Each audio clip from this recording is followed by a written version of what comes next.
Salut tout le monde, j'espère que vous allez bien. Aujourd'hui, nous allons aborder le sujet des corrections dans le marché. Alors prenez vos notes, pensez à liker et à vous abonner et on passe directement dans le vif du sujet. Tiens, on va commencer par les bases. Quel est le but d'une correction? Alors, le but d'une correction ici, comme vous pouvez voir, ça va être de récupérer de la liquidité. Ce qu'il faut savoir de la liquidité, c'est que c'est très important de savoir la détecter sur le marché, mais là n'est pas le sujet de conversation aujourd'hui. Récupérer de la liquidité, ok? Donc, comment est-ce qu'on arrive à détecter cette récupération de liquidité? Ok. Donc, la deuxième question qu'il faut se poser maintenant, c'est qu'est-ce que je considère comme étant une correction? Moi, déjà, de une, ce que je considère comme étant une réaction, c'est un retracement. Donc, comme vous pouvez voir, le marché à l'heure actuelle, si on devait appeler un retracement, c'est un mouvement haussier qui retrace vers le bas, ok? Et bah, ou inversement, du bas vers le haut, mais ça ne casse pas le high, ça ne casse pas le low, ça c'est un retracement. Ce retracement, il faut qu'il soit au grand minimum, à mes yeux, au 50% de Fibonacci, si on devait se mettre une règle. Okay, même si j'aime pas forcément être trop robotique, disons, là-dessus. Dans le sens où, attendre constamment les 50% de correction, des fois, ça peut vous jouer des tours, le marché se retourne avant ça, et puis part sans vous. Okay, donc, ne pas forcément garder cette règle dans la tête, mais par contre, ce qu'il faut garder en tête, c'est la présence de liquidité qui se fait prendre du marché, qui revient dans une zone très précise pour ensuite se retourner. Là, on est sur une correction, puis du coup une continuation de marché.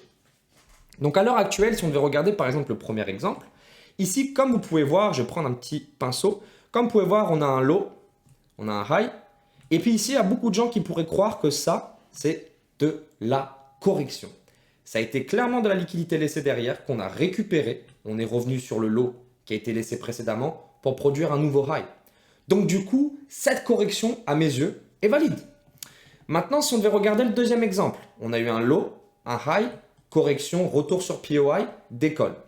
Une fois que ça a décollé, comme vous pouvez voir, on a de petits lows qui se sont faits. Moi, ce que j'aime bien faire, par exemple, c'est sortir mon Fibonacci entre le low et le high. Est-ce qu'on est arrivé au niveau des 50% ici? Non. Ça a été retracé, on a cassé le low, le high, excusez-moi plutôt.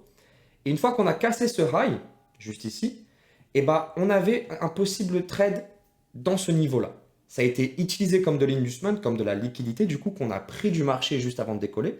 Et donc, du coup, on est venu dans notre POI plus bas, une fois avoir pris la liquidité, pour pouvoir produire un mouvement et continuer le marché haussier. À l'heure actuelle, je vous donne des exemples haussiers, mais c'est exactement la même chose si je devais inverser le graphique là à l'heure actuelle, ok? Que ce soit de la vente ou que ce soit de l'achat, c'est exactement la même chose. Ce troisième exemple, il y a beaucoup de gens qui peuvent se faire piéger parce que c'est la seule petite correction, disons, ou la seule bougie rouge qu'on voit sur un marché haussier, juste ici. Donc beaucoup de personnes vont croire que ça, c'est une correction. À mes yeux, je dis bien à mes yeux, ça ne l'est pas. Ça va être de la liquidité qu'on va utiliser, il y aura un retracement plus profond pour ensuite repartir vers le haut. Okay, et à l'heure actuelle, je trouve que beaucoup de gens se font piéger justement sur des niveaux comme celui-ci où il y a énormément de personnes qui vont prendre des trades sur ce niveau-là, se faire liquider, se faire stop loss. Ensuite, du coup, vu qu'on a cassé ce lot, ils pensent qu'on est à la vente. On retrace du coup sur ce POI, on repart à la hausse. Il y en a beaucoup qui vont chercher de la vente sur ce niveau-là, ils se font liquider. Et donc, du coup, ils ont eu 2 SL sur le même mouvement. Et c'est là où, du coup, les pièges rentrent en jeu. Et c'est très important de pouvoir regarder ça avec un œil un minimum développé. Okay, et donc, du coup, il faut vraiment faire attention à ces profondeurs de correction avant de se dire, ok, c'est une correction. Donc, là, je vous ai montré des dessins, des schémas. C'est très simple, en fin de compte, de regarder ça. Mais si maintenant, on devait regarder ça sur un graphique, ok, c'est un petit peu différent. Okay, mais moi, ce que j'aime bien faire, vous savez très bien que j'aime bien faire ça parce que je trouve que ça donne des bons exemples. Ça va être de tracer des lignes et de regarder ce à quoi ça ressemble. Et si on devait regarder juste ici, on a clairement notre dessin qui est en train de nous indiquer que le mouvement est baissier. Ensuite, entre ce high et ce low, on a fait les 50% de correction, comme vous pouvez voir. Une fois ces 50% de correction faits, on a chuté. Et donc, du coup, énormément de personnes ici pourraient croire qu'on est passer à la hausse une fois qu'on a cassé ce high juste ici. Et donc, du coup, il y en a beaucoup qui vont chercher de l'achat. D'où le fait que vous allez voir des bougies bleues juste ici dans ce POI, car énormément de personnes ont essayé d'acheter. Et ils ont été utilisés comme de la liquidité. Donc là, maintenant, si on devait regarder un petit peu comment nos graphes sont faits, vous pouvez très bien voir qu'on a des highs, des lows. Et entre chaque high et low qui se forme, il y a de la liquidité qui se forme. Qu'on liquide, donc du coup, comme vous pouvez voir, on a le marché qui passe un peu haussier pendant un petit moment, c'est ce qu'on appelle la correction. Si on devait prendre le Fibonacci, hop là, encore une fois, on est au-dessus des 50% avant qu'on recommence à chuter. Voilà. On a notre retracement, on casse des structures. Beaucoup de personnes vont se dire, ok, bon, bah, là, il faut passer à l'achat, il faut qu'on se précipite à acheter. Là, dans tous les cas, si on revient sur nos POI, je passe acheteur, je mets des gros lots. Et bah, comme vous pouvez voir, on a cassé de la structure, on est revenu sur la structure un peu plus haut, on a pris la liquidité qu'il y avait un peu sur le marché qu'il fallait prendre. Et une fois que ça a été fait, regardez où est-ce que le marché a recommencé à vouloir, pourquoi pas repartir à la hausse dans ce POI-là. Car énormément de personnes ont pensé qu'une fois on avait cassé ce high, on était passé haussier. Et c'est là l'erreur. Vous allez vous faire avoir beaucoup trop souvent. Car si on devait réellement prendre du coup déjà juste ce high et ce haut, hop là,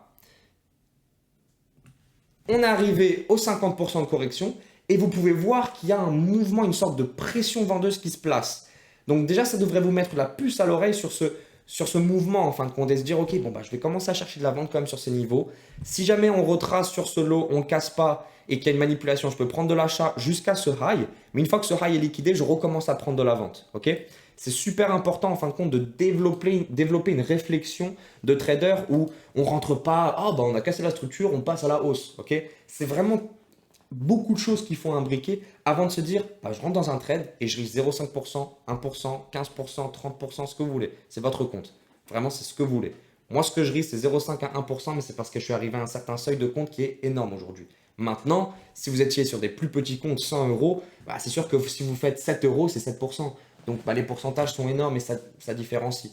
Mais en tout cas, à l'heure actuelle, si on devait imbriquer les structures et les corrections, vous allez avoir beaucoup plus de facilité en fin de compte à réaliser où est-ce que le marché a envie d'y aller.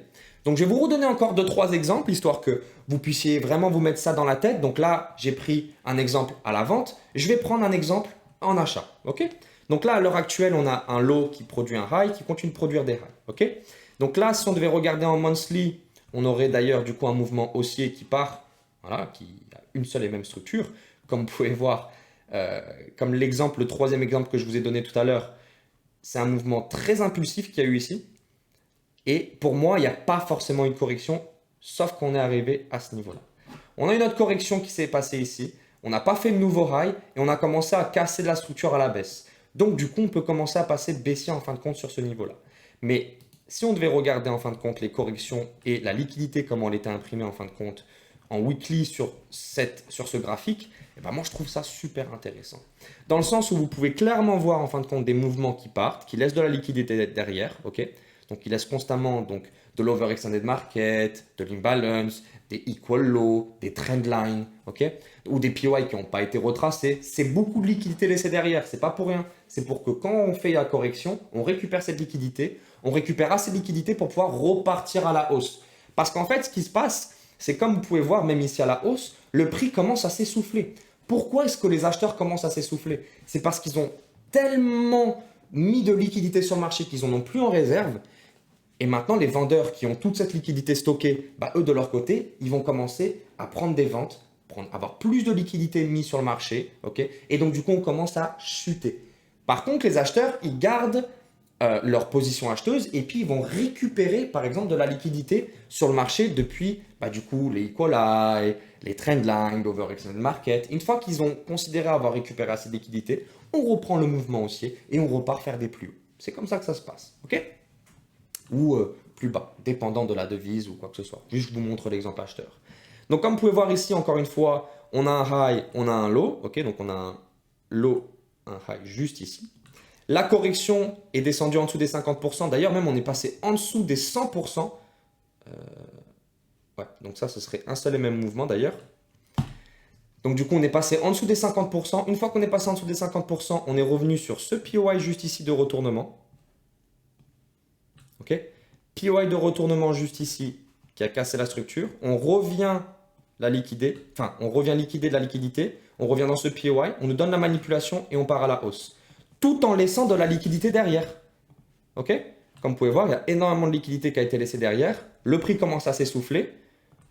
On chute, on récupère de la liquidité, on repart à la hausse. Malheureusement, on n'avait pas assez de liquidité pour continuer à la hausse et donc on a continué à chuter. Mais voilà, c'est comme ça que ça se passe en fin de compte les corrections. Donc nous avons terminé la leçon du jour du coup sur les corrections dans les structures de marché. Le trading est un long voyage d'apprentissage, donc si vous avez encore quelques petits doutes sur la compréhension, n'hésitez absolument pas à revisionner nos vidéos si besoin. N'oubliez pas d'aimer cette vidéo si vous l'avez trouvée intéressante et de vous abonner. Cela nous permettra de vous produire davantage de contenu sur le trading. Et n'oubliez pas de cliquer sur la cloche. Cela vous permettra d'être notifié pour chaque nouvelle vidéo. À la prochaine. Ciao.